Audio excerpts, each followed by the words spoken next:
금요기도회를 시작을 하도록 하겠습니다. 말씀은 마가복음 1장 2절부터 8절 말씀 보도록 하겠습니다.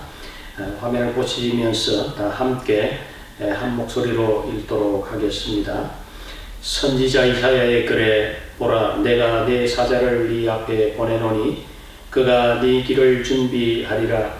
광야에 외치는 자의 소리가 있어 이르되 너희는 주의 길을 준비하라. 그의 오실 길을 곧게 하라. 기록된 것과 같이 세례 요한이 광야에 이르러 제사함을 받게 하는 회개의 세례를 전파하니 온 유대 지방과 예루살렘 사람이 다 나와 자기 죄를 자복하고 요단강에서 그에게 세례를 받더라.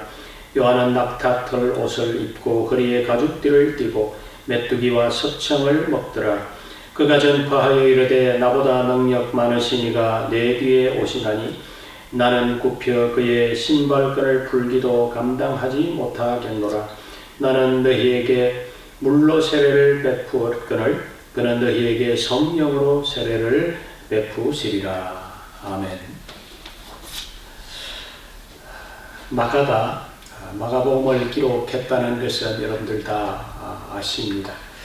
마가라는 사람이 누구였는지에 대해서는 지난번 말씀에서 비교적 자세하게 이제 말씀을 드렸습니다.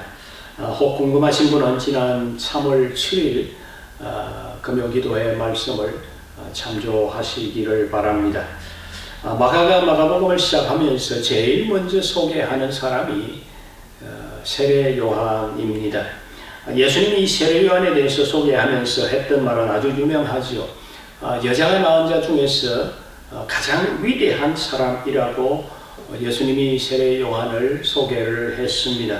무슨 말입니까? 이 지구상에 지금까지 여자의 몸에서 태어난 사람들 중에서 가장 위대한 사람이 이 세례 요한이라고 했던 것입니다.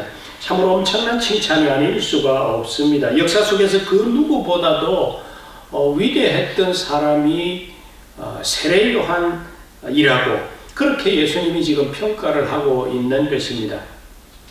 저는 이런 예수님의 평가를 보면서 이런 생각이 들었습니다. 도대체 세례 요한에게 어떤 모습이 있었기에 이런 엄청난 평가를 받을 수 있었을까? 여러분 어떻게 생각하십니까? 세례 요한에게 어떤 모습이 있었기에 그렇게 예수님께서 높이 평가를 하셨을까요? 우리들은 보통 위대한 사람이라고 할 때 그가 무언가 역사 속에서 엄청난 영향력을 발휘한 그 어떤 업적이 있을 때 그를 위대한 사람이라고 그렇게 평가를 합니다. 뭔가 남들이 만들지 못한 새로운 것들을 만들어서 인류 사회에 발전을 가져온 그런 사람들, 이런 사람들을 위대한 사람이라 그러죠. 예를 들면 전기를 처음 만든 에디슨 같은 사람들, 또 하늘을 나는 것을 처음 시도를 했던 라이트 형제 같은 이런 사람들, 이런 사람들 정말 인류 사회에 아주 획기적인 발전을 가져왔던 사람, 그런 사람들 우리는 위대한 사람이다 이렇게 얘기를 때로 합니다. 또 뭔가 세상을 확 바꾼 새로운 어떤 이념이나 어떤 정치 또 철학 이런 것들을 발표함으로써 이제 사람의 생각을 바꾸어 놓았던 그런 사람들도 우리는 때로 위대한 사람이라고 그렇게 얘기를 합니다. 소크라테스라든지 또 칸트라든지 이런 철학자들, 이런 철학자들의 그 이념과 철학이 굉장히 사람들에게 큰 영향력을 주어서 우리는 그런 사람들을 때로 위대한 사람이라고 하고 있죠. 종교적으로는 우리가 마르틴 루터나 존 칼빈 같은 이런 사람들, 잠중세 그 부패했던 교회를 개혁하면서 엄청난 영향력을 미쳤던 이런 사람들을 우리는 위대한 사람들이라고 그렇게 합니다. 뭔가 정치적으로, 경제적으로, 문화적으로 아주 큰 족적을 남긴 그런 사람들을 보면서 우리는 위대한 사람이라고 그렇게 합니다. 그런데 예수님은 이 위대한 사람에 대한 이 평가가 이 세상의 관점과는 좀 다른 그런 모습으로 지금 평가를 하고 있는 것을 볼 수가 있습니다. 자, 그러면 여러분들 우리 예수님의 관점은 어떨까요? 예수님은 세례 요한의 어떤 모습을 보고 그를 이 세상 역사 속에서 여자가 낳은 자 중에 가장 위대한 사람이라고 그렇게 평가를 하셨을까요? 저는 오늘 우리가 읽은 짧은 이 성경 속에 나타난 세례 요한의 모습을 살펴보므로 이 예수님의 그 평가의 기준이 무엇인지를 우리가 한번 살펴보았으면 좋겠습니다. 그렇게 함으로 우리도 사실 예수님께서 우리를 평가하실 때 어쩌면 위대한 사람이라고 우리도 그렇게 평가하실 수 있지 않을까.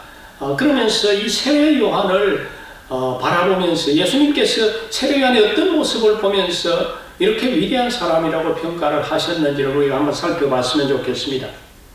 첫 번째 예수님의 그 평가 기준은 자신이 무엇을 위해서 태어났는지, 무엇 때문에 태어났는지, 자신이 이 땅에서 해야 될 것이 무엇인지 그 소명에 대한 것을 분명히 아는 사람이었다고 그렇게 보셨다는 것입니다.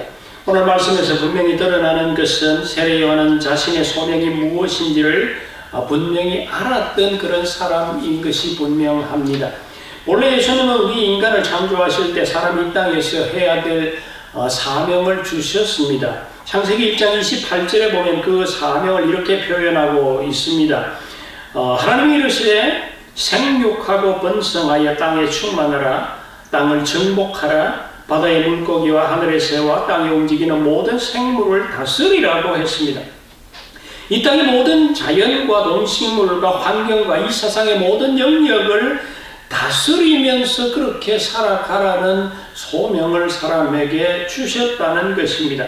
세례 요한에게 주어진 사명이 무엇입니까? 이 땅의 백성들이 오실 메시아 그리스도를 바라보도록 그들을 준비시키는 이 사명을 그에게 주셨다고 하는 이 사실을 세례 요한이 깨달았다는 사실입니다. 700여 년 전에 예수님이 오시기 700여 년 전에 이사야 선지자가 예언했던 대로 광야에 외치는 자의 소리가 되어서 그리스도가 오실 그 길을 준비하는 것이었다는 것이죠. 요한이 이사야서 이 40장 이 3절에 나오는 이 구절을 읽으면서 이 구절 이것이 하나님이 나에게 주시는 소명이구나. 나에게 하나님께서 내게 주시는 소명이 바로 이것이구나 하는 것을 깨달았다는 얘기입니다. 그냥 막연하게 그런 생각을 했다든지 꿈속에서 무슨 그런 어떤 음성을 들었다든지 옆에 있는 사람이 그렇게 해보면 좋겠다든지 이런 어떤 것이 아니라 그가 광야의 소리가 되어져서 그리스도의 오실 그 길을 준비하는 그 사명은 하나님의 말씀 속에서 그가 발견했다고 하는 것입니다. 하나님의 말씀을 읽으면서 이것이 하나님이 내게 주시는 소명이라고 하는 것을 깨달았다는 것입니다. 그래서 오늘 이 마가복음을 시작을 하면서 이 세례 요한의 소명에 대한 얘기를 하면서 이사야서 40장 3절을 먼저 인용하고 있는 것을 보게 되어집니다. 여러분, 하나님은 우리를 이 땅에 보내실 때는 우리 모두에게 사명을 주셨습니다. 이 사명을 알고 그 사명을 실천하며 살아가는 삶은 참 가치 있는 삶이고 의미 있는 삶입니다. 행복한 삶이고 복 있는 삶입니다. 제가 이 선교사의 삶을 이제 무려 37년의 이 시간을 보내고 있습니다. 제가 이렇게 이 선교사의 삶을 살아가고 있는 것은 그냥 막연히 선교사의 삶이 좋아 보이고 멋있어 보이고 그렇게 해서 걸어가는 그런 걸음이 아니라는 것입니다. 선교사의 길을 걸어가면 사람들이 나를 존경하겠지 하는 그런 어떤 관점에서 제가 이 걸음을 걸어가는 것이 아니라는 것입니다. 단 한 가지 이유는 바로 하나님께서 내게 주신 하나님의 말씀 한 구절이 있었기 때문입니다. 그 말씀이 뭐냐면 마태복음 28장 19절과 20절의 말씀입니다. 거기에 보면 이런 말씀이 있습니다. 그러므로 너희는 가서 모든 민족을 제자로 삼아 아버지와 아들과 성령의 이름으로 세례를 베풀고 내가 너희에게 분부한 모든 것을 가르쳐 지키게 하라는 말씀입니다. 그때 당시만 해도 이 구절이 우리를 하여금 선교지로 가서 선교하라고 하는 명령이라고 그렇게 가르치는 사람이 아무도 없었습니다.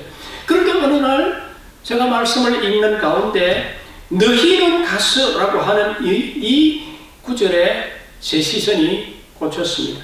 너희는 이라고 하는 이 말은 1차적으로는 사실 열한 예수님의 제자이지요.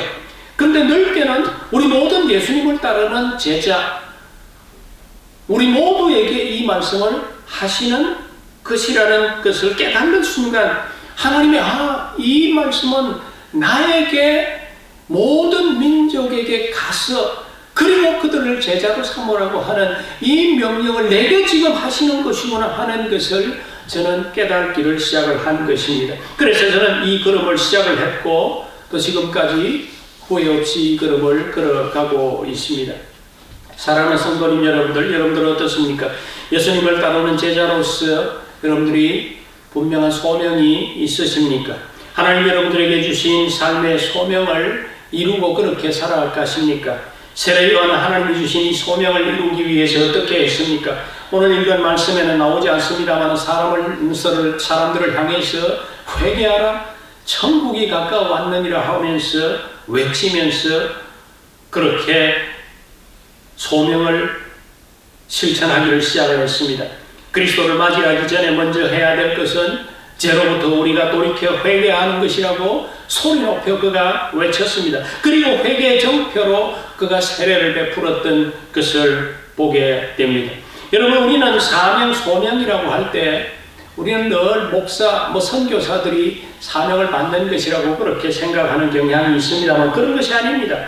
목사나 선교사로 부르시는 소명을 받는 그런 사람들도 있지만은 하나님은 당신의 나라, 하나님의 나라를 풍성하게 세워가는 그 일을 위해서 여러 가지 모든 일들이 하나님의 일이고 또 그 일에 하나님의 소명을 따라서 살아가도록 우리 모두를 각자 부르신다고 하는 사실입니다. 무엇인가 하나님의 나라를 세워가는 일에 유용한 것이라면 그 어떤 것에도 하나님은 우리를 부르신다는 것입니다. 하나님이 우리 각자에게 주신 은사와 관련이 있지요. 하나님은 여러분들을 어떤 곳에 부르셨습니까? 하나님은 여러분들을 무엇을 위한 소명으로 부르셨느냐 하는 것입니다. 그것을 찾아 그 부르신 소명을 따라서 살아가는 그 삶, 그 삶을 살아갈 때에 우리 주님의 평가는 달라진다고 하는 이 사실을 우리는 이 말씀을 통해서 깨달을 필요가 있습니다. 두 번째, 예수님은 이 세례요한의 어떤 삶의 모습을 보고 위대한 사람이라고 그렇게 평가를 했을까요? 오늘 말씀 속에서 세례요한의 이 simple life, 그 소박한 그 삶이 유난히 지금 부각되고 있는 것을 보게 되어집니다. 6절에 보면은 요한은 낙타트롯을 입고 허리에 가죽띠를 띠고 메뚜기와 석청을 먹더라 라고 합니다. 그의 삶이 얼마나 심플한 그런 삶을 살아갔는가 하는 것을 보여주는 구절입니다. 그의 옷이 무엇입니까? 낙타트롯이라고 했습니까?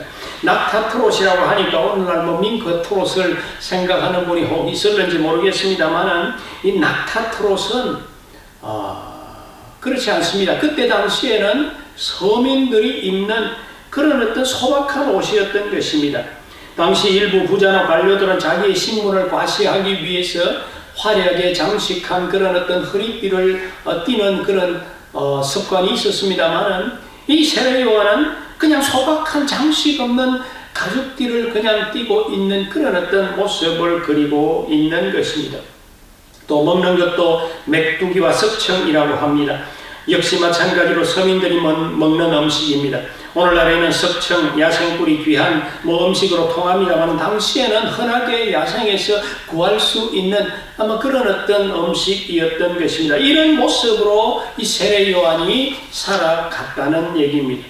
여러분들, 세례요한이 누구입니까? 누구의 자녀입니까? 바로 스가랴와 엘리사벳의 아들입니다. 사가랴는 이 제사장이었습니다. 그래서 세례요한, 그는 가만히 있으면 그냥 제사장이 되는 것입니다. 제사장은 그때 당시 존경을 받는 사람들이었습니다. 늘 백성들이 제사 드리러 올 때에 가지고 오는 재물 중에서 이 제사장의 몫으로 늘 남겨두는 것이 있어서 이 제사장은 당시에는 늘 넉넉하게 그렇게 먹을 수 있는 그런 가정입니다. 그런데 세례 요한은 그런 삶을 거부하고 하나님이 부르신 이 소명을 위해서 광야로 나와서 심플한 삶을 살아갔다고 하는 것입니다. 바로 이런 어떤 소박한 삶을 살아가는 것이 사명으로 살아가는 사람의 삶의 스타일이라고 하는 것을 보여주고 있습니다.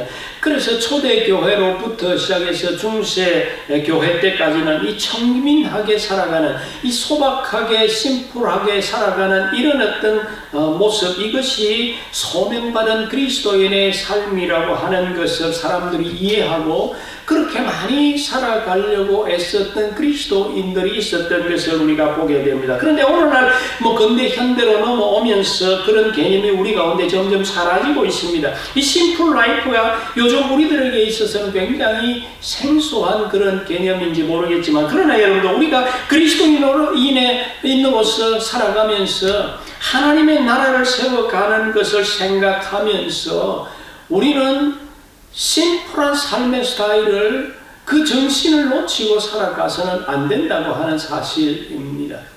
내게 좀 부유한 어떤 그런 모습으로 하나님께서 주셨다고 그것을 마음껏 내 마음대로 누리면서 살아가는 그런 삶이 우리 그리스도인의 삶이 아니라 늘 절제하면서 살아가는 그런 어떤 소박한 심플한 삶을 살아가는 이런 모습이 우리 그리스도인의 삶의 모습이라고 하는 것을 여기에서 보여주고 있습니다.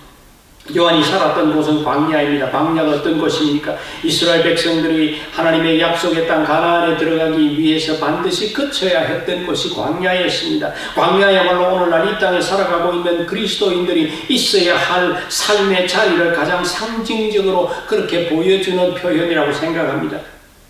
예수를 믿는 순간부터 우리는 광야로 나온 것입니다. 광야를 지나는 우리는 나그네라고 했습니다. 나그네는 어떻게 살아가는 것입니까? 나그네는 순례길을 가면서 한 곳에 오래 머물려고 크게 집을 짓지 않습니다. 거기에 집착하지 않습니다. 화려한 옷으로 치장하지 않고 그냥 단순하게 무거운 짐을 들고 그렇게 다니지 않는 것입니다. 왜 그렇습니까? 가야 할 목적지가 있기 때문입니다. 이 땅이 우리의 삶의 목적지가 아니죠. 나그네로 살아가는 우리의 삶이 나그네다운 삶의 모습이 우리 가운데 있어야 된다고 하는 이 사실을 우리에게 보여주고 있는 것입니다. 바로 세 번째, 여러분들, 왜 예수님이 요한을 그렇게 위대한 사람이라고 평가를 했을까요? 저는 오늘 말씀을 보면서 요한이 그리스도를 높이기 위해서 철저히 자신을 낮추는 삶을 살았기 때문에 그렇게 위대한 사람이라고 평가를 했다고 그렇게 생각합니다. 7절 말씀에 보면 그가 전파하여 이르되 나보다 능력 많으신 이가 내 뒤에 오시나니 나를 굽혀 그의 신발끈을 풀기도 감당하지 못하겠노라 라고 했습니다. 무슨 말입니까? 그분은 나의 주인이고 나는 그분의 종이라고 하는 그런 어떤 자세이지요. 요한은 자기 시선을 철저히 예수님에게로 돌리고 있습니다. 요한복음을 보면 더욱 감동적인 고백이 나오지요. 요한복음 3장 30절에 그는 흥하여야 되겠고 나는 쇠하여야 되겠다고 그렇게 고백하고 있는 것을 봅니다. 요한이 이런 말을 할 때 그를 향해서 사람들이 어떻게 했습니까? 수많은 사람들이 그에게 나와서 그의 자기 죄를 자복하고 요단강에서 세례를 받기를 원했던 그런 상황입니다. 수많은 사람들이 이 요한을 향해서 그렇게 박수갈채를 보내고 환호를 하고 엄청난 인기를 누리고 있었던 그런 때였습니다. 그러나 요한은 철저히 들러리와 같은 그런 모습으로 살았던 것입니다. 이 백성들의 시선이 바로 그리스도에게로 향하도록 그렇게 했다는 사실입니다.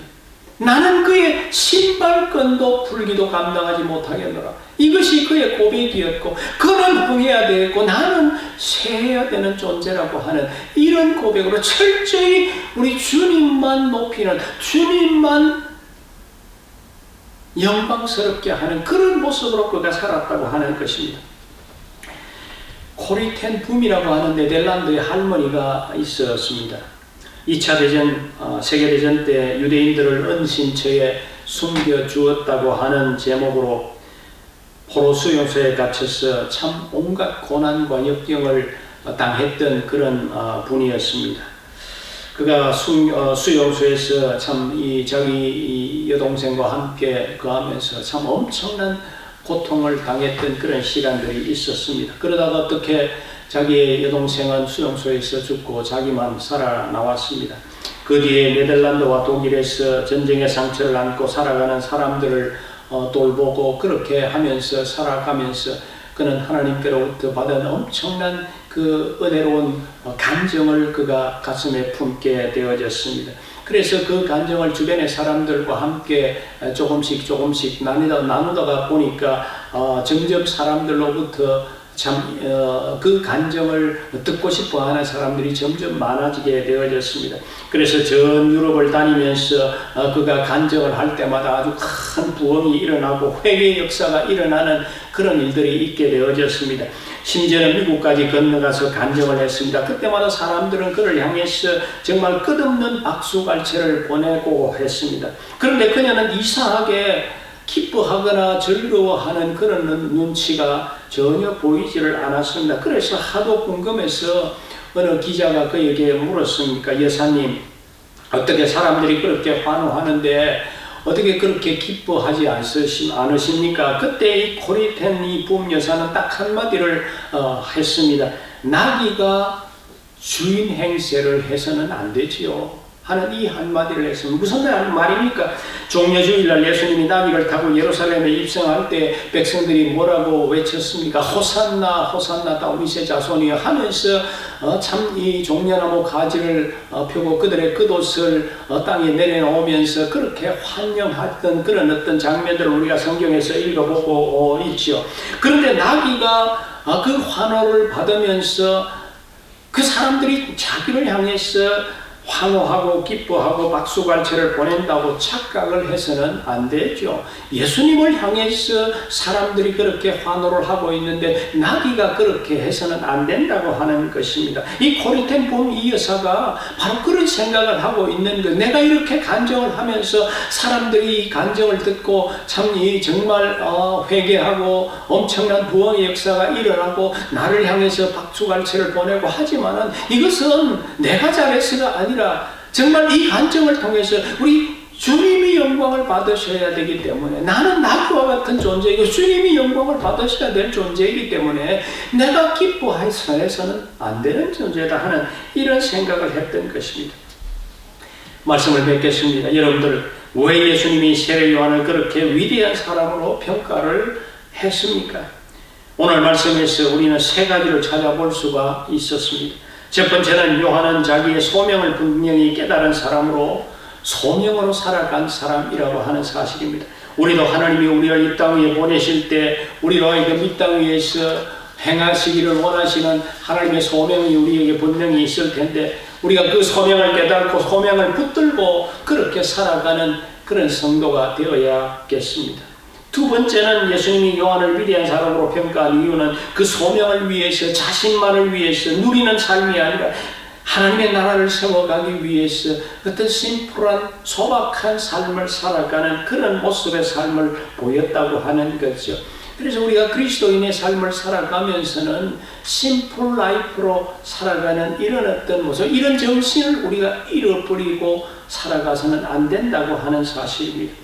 세 번째는 그리스도를 높이기 위해서는 철저히 자기 자신을 낮추는 삶을 살아간 요한을 보시고 그를 향해서 위대한 사람이라고 평가했던 것을 우리가 보게 되어집니다. 우리도 우리의 삶을 살아가면서 정말 내가 인정받고 존경받는 그런 모습이 아니라 철저히 우리 주님이 영광을 받으시고 주님이 높임을 받으시는 그런 어떤 모습으로 우리가 살아갈 때에 우리 주님은 우리를 향해서도 정말 세례 요한 같지는 않겠지만 우리를 향해서도 정말 위대한 사람이라고 그렇게 우리를 향해서 평가해 주실 줄로 믿습니다. 여러분들, 사실 우리 모두는 예수님을 태우고 입성하는 나귀 같은 그런 존재입니다.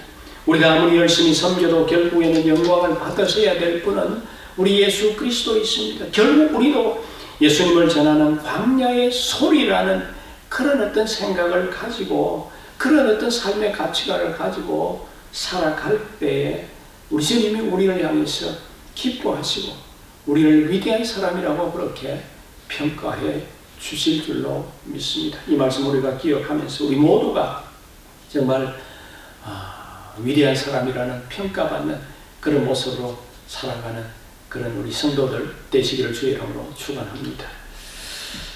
자, 우리 함께 좀 기도하는 시간을 좀 갖도록 하겠습니다. 먼저 첫 번째 기도 제목입니다. 오늘 우리는 예수님이 말씀하신 여자가 낳은 자 중에서 가장 위대한 사람, 이 세례 요한에 대한 말씀을 우리가 들었습니다.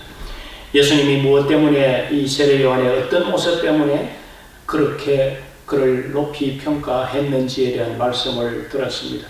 첫 번째는 자신이 이 땅에서 해야 될 소명이 무엇인지 분명히 깨닫고 그 소명을 위해서 살았던 사람 때문이었다고 말씀을 드렸고, 두 번째는 그 소명을 위해 살면서 자신은 소박한 심플 라이프를 살면서 다른 사람들에게는 영적으로 풍성한 삶을 살도록 회개를 선포하고 세례를 주는 그런 삶을 살게 했다고 했습니다.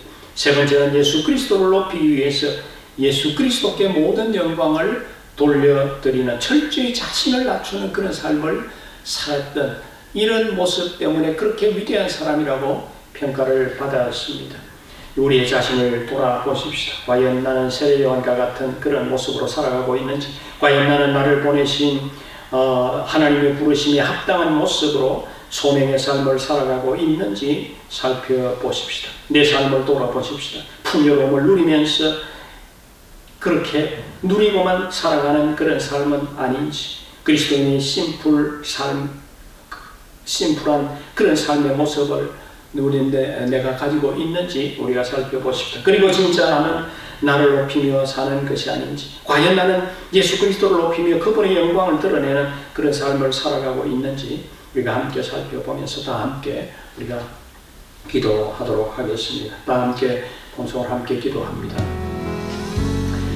늘 살아계셔서 지금도 불꽃 같은 눈으로 우리를 지켜보고 계시는 하나님 아버지, 이 밤에도 우리가 함께 한자리에 모여서 기도하지는 못하지만 각자가 처한 상황 속에서 기도합니다.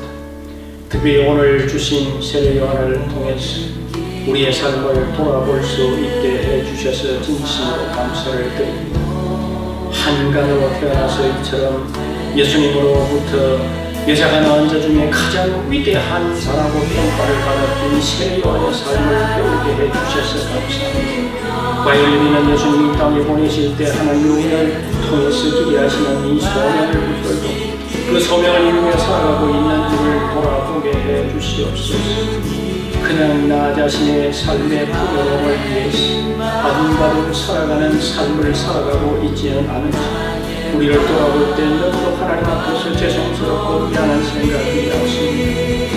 아직도 자신의 목표로만을 바라보고 그 목표를 이루기 위해 살아가는 그런 모습은 아닌지, 하나님이 내게 주신 소명을 발견하고 그 소명을 이루어가는 삶을 이제는 우리의 모두가 살게 해주시옵소서. 그 소명을 이루기 위해서 살아가는 삶에 하나님의 은혜를 베푸시고 그런 삶을 통해서 하나님이 베푸시는 그 풍요로운 삶이 무엇인지를 알고 경험하고 체험할 수 있게 해주시옵소서. 어떻게 하면 나를 만족시키기 위해서 살아가는 삶이 아니라 하나님의 이름과 하나님의 영광을 이 땅에 드러내기 위해서 살아가는 그런 삶을 살게 해주시옵소서. 내 이름과 내 명예를 높이는 그런 삶이 아니라 나를 통해서 그리스도의 이름이 높아지는 삶을 살게 해주시옵소서. 그렇게 되기 위해서 세례 요한이 살았던 소박한 삶의 의미가 무엇인지 깨닫게 하시고, 비록 세상의 사람들처럼 화려하게 살아가지는 않지만 그 삶이 주는 풍요로움이 무엇인지, 그 삶이 주는 참 진정한 행복이 무엇인지 깊이 알아가는 삶을 살게 해 주시옵소서. 그래서 우리도 주님 앞에 섰을 때 정말 위대한 삶을 살았다고 칭찬받고 인정받는 그런 삶을 살게 해 주시옵소서. 예수님 이름으로 기도합니다.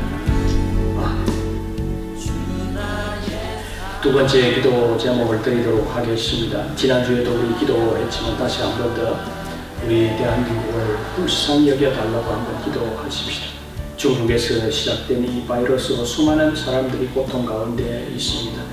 여러분들이 아시는 대로 또 확정 판정을 받은 자들이 참 많이 있습니다. 고통 속에 있는 자들이 속히 참 회복되고 이 어려움이 종식될 수 있도록 그렇게 기도하십시다.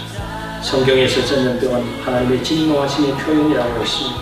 때때로 하나님의 죄악에 대한 징계로 전염병을 내리셨던 적이 있습니다. 호기원 전염병 사태가 우리의 죄악, 우리의 범죄에 대한 하나님의 진노하심은 아닌지 우리가 살펴보아야 합니다. 하나님을 외면하고 하나님을 향해서 도전하는 인간에 대한 심판은 아닌지 우리가 살펴보아야만 합니다. 이럴 때 하나님은 우리를 향해 기도하라고 했습니다. 우리 다 함께 우리 한국교회 잘못과 내 죄악이 무엇인지 돌아보고 회개하십시다. 유럽과 또 이 땅 러시아에도 점점 위기가 고조되고 있습니다. 50명 이상 모이는 집회를 금지하기도 하고 학교들이 다 방학에 들어갔습니다. 고통받는 수많은 사람들에게 치유가 속히 일어나도록 위해서 기도하십시다. 또 우리가 함께 또 모여서 예배할 수 있는 그날이 속히 오도록 우리의 성도들의 건강을 위해서 우리 함께 다 함께 기도하겠습니다.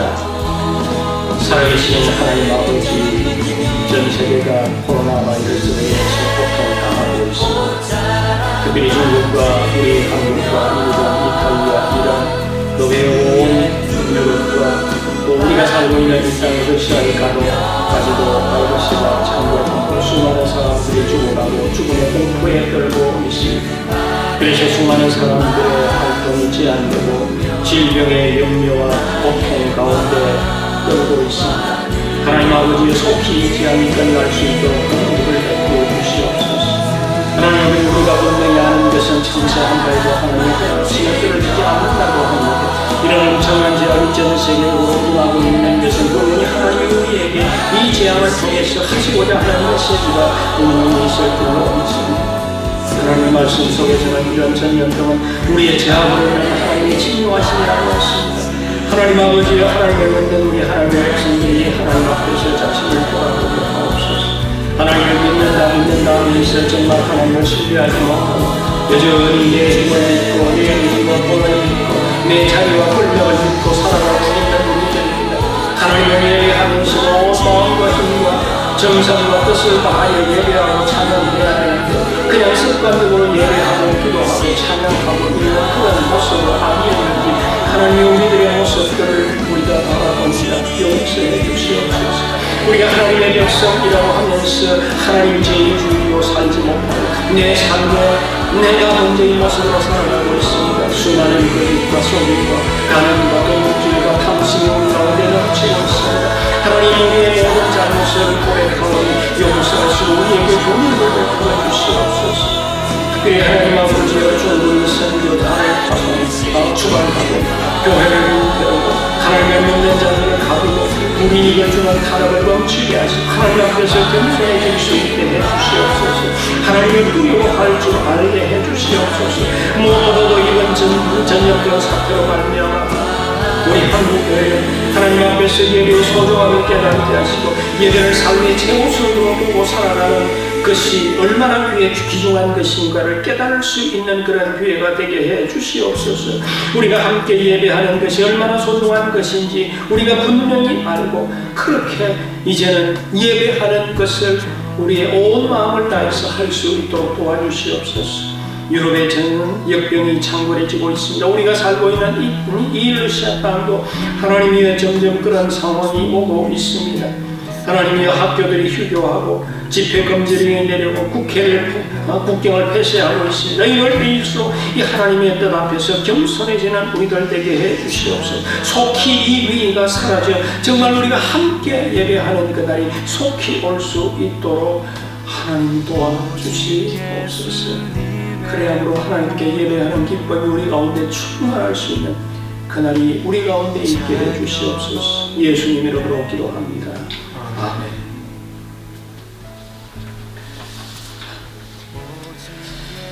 자, 세 번째 기도 제목을 드리도록 하겠습니다. 우리 교회 성도들의 자녀들을 위해서 오늘 좀 기도했으면 좋겠습니다. 먼저 가정을 떠나서 있는 자녀들을 위해서 기도하십시다. 이미 결혼을 해서 가정을 이룬 자녀들 있습니다. 그들 가정의 자녀들의 직장과 또 또 삶의 하나님의 은혜가 임하도록 위해서 좀 기도하십시다. 가정을 떠나서 또 취업에서 일하거나 또 취업을 준비하는 자들이 있습니다. 그들을 위해서도 우리가 좀 기도해야 되겠습니다. 군 복무 중인 자들을 위해서도 우리가 또 기도해야만 되겠습니다. 또 대학에 가서 공부하는 학생들, 특별히 이번 대학에 입학한 학생들 위해서도 기도하십시다. 제가 듣는 바로는 학교에도 가지 못하고 인터넷으로 온라인 수업을 듣고 있다고 들었습니다. 이들이 이제 처음 가정을 떠나서 이제 대학에 들어가게 되어지는데 참 세상의 유혹에 그들이 넘어가지 않도록 믿음을 지키며 또 미래를 위해서 준비하는 시간을 알차게 잘 활용해서 잘 준비할 수 있도록 그렇게 기도해 주시기를 바랍니다. 함께 집에 있는 자녀들을 위해서 기도하십시다.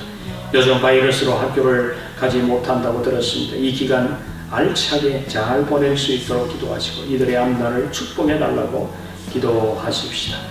꼭 우리가 기도해야 될 제목이 있죠. 이곳 러시아의 유학을 위해서 공부하러 온 우리 대학생들 힘들게 열심히 공부하고 있는데 하나님이 이들에게 지혜를 주셔서 잘 준비해서 훌륭하게 믿음의 사람으로 쓰임받는 이들이 되도록 위해서 기도하십시다. 이 모든 자들을 위해서 우리가 온 마음을 다해서 함께 축복하며 기도하십시다. 함께 기도합니다. 감사하신 하나님 아버지, 우리 모두에게 하나님께서 자녀를 주셔서 감사합니다. 이들과 함께 한 가정을 이루며 그 속에서 하나님이 주시는 참 행복이 무엇인지 깨달아 나갈 수 있게 해주심에 감사를 드립니다. 이 시간에는 우리의 자녀들을 위해서 기도하며 원합니다. 우리의 기도를 들으시고 그들의 삶에 하나님의 자비와 긍휼을 베푸시고 복을 주시옵소서. 무엇보다도 우리의 가정을 떠나서 있는 자녀들이 있습니다. 결혼을 해서 가정을 이룬 자녀들도 있습니다. 아직 결혼을 하지 않고 취업을 위해서 준비하는 자녀들이 있습니다. 하나님 아버지의 인생의 가정의 과정을 마치고 또 이제 한 성인으로 살아가는 자녀들과 그들과 함께 하시고 선한 길로 인도해 주시옵소서. 가정이 행복해지고 그들에게 주신 자녀들이 건강하게 영적하게 잘 자라서 믿음의 나무를 잘 이어가는 그런 가정들 되게 주시옵소서. 아직 결혼하지 않고 직장 생활하는 직장을 찾고 있는 자녀들이 있습니다. 이들에게도 하나님의 은혜를 베풀어 주시고 그들의 직장에서 역할을 잘 감당하도록 지혜를 주시고 특별히 직장을 찾고 있는 자들에게 하나님의 기회를 주시고 그 직장을 이들에게 주어질 수 있게 해주시옵소서. 특별히 군복무 중인 자들이 있습니다. 하나님의 어려운 상황 가운데서 그들의 군복무할 때 안전하게 지켜주시옵시고 그들의 군복무를 잘 마치는 그때까지 하나님의 은혜를 베풀어 주시옵시고 그들과 함께 해주시옵소서. 특별히 대학에서 공부하는 학생들이 있습니다. 올해 대학에 입학한 학생들이 있습니다. 이들이 이제 처음 가정을 따라서 홀로 생활할 때 세상의 유혹에 넘어가지 않게 하시고 믿음을 잘 지키며 그들을 위해서 잘 준비할 수 있게 해주시옵소서. 주변에 좋은 친구들, 선후배들 만나게 하시고 좋은 교수님 만나서 세상을 잘 알아가고 세상을 이길 수 있는 그런 자를 되게 해주시옵소서. 하나님 아버지, 우리의 가정과 함께 있는 자녀들이 있습니다. 그들의 앞날하고 앞날에도 하나님 함께 하시고 믿음으로 자라서 하나님 나라의 귀하게 쓰임받는 자들에게 해주시옵소서.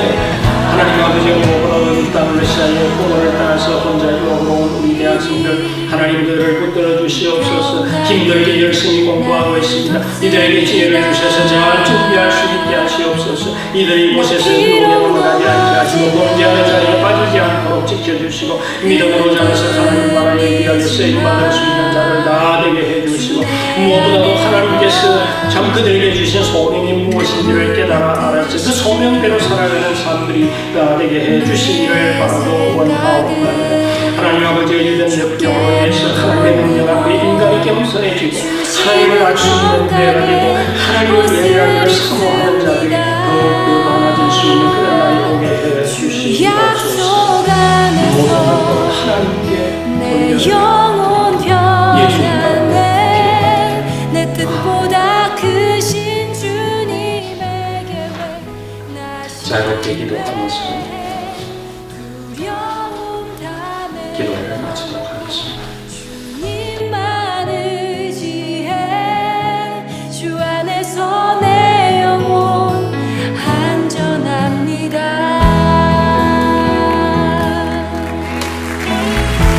내 아버지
내 생각을 주께로 돌리고 주시는 평강의 옷을 입습니다.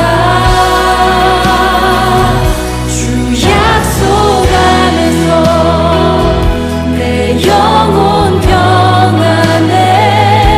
내 뜻보다 크신 주님의 계획 나 신뢰해.